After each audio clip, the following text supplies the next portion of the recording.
This is Napoleon, and this is a map of Europe around the Napoleonic Wars. And these are some of the battles: Ulm, Trafalgar, Austerlitz, Jena, Friedland, Valencia, Somaseria, La Corona, Aspen, Vittoria, and Leipzig, or also known as the Battle of the Nations. Let's get into this. What are the Napoleonic Wars? The Napoleonic Wars were multiple battles fought mainly in Europe. They are called that because of Napoleon Bonaparte, a man born on the island of Corsica, not France. He didn't identify with that, and personally, I wouldn't either. He led France to many victories across Europe, sweeping up Austria, Low Countries, Switzerland, and some other German states.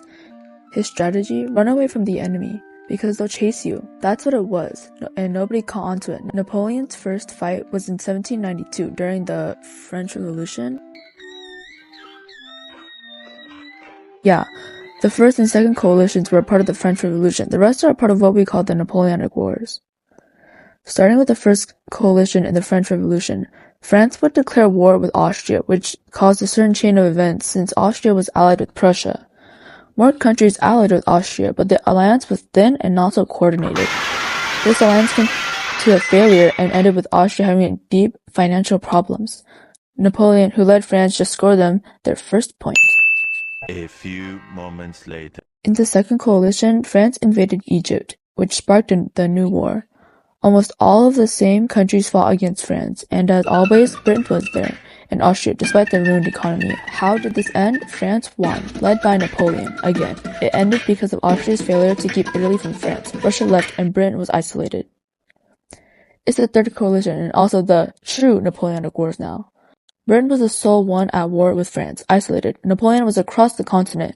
Some of his actions gave Britain some new friends, such as Russia and Austria. Again, a major battle in the third coalition would be the Battle of Austerlitz.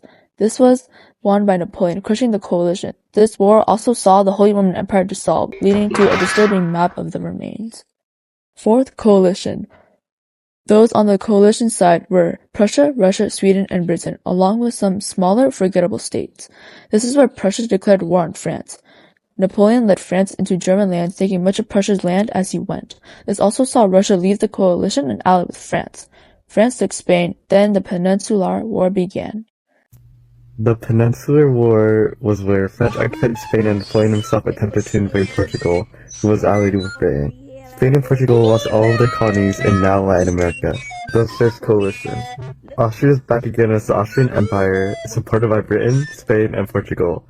Napoleon was still in the Iberian Peninsula, but then the military was diverted elsewhere.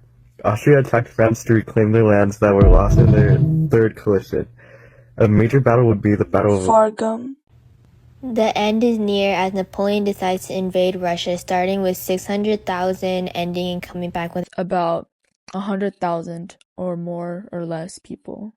Almost all major powers of Europe are on one side. Austria, Russia, Britain, Spain, Sweden, Portugal are all fighting against France. This is where they win, which was Napoleon's first loss.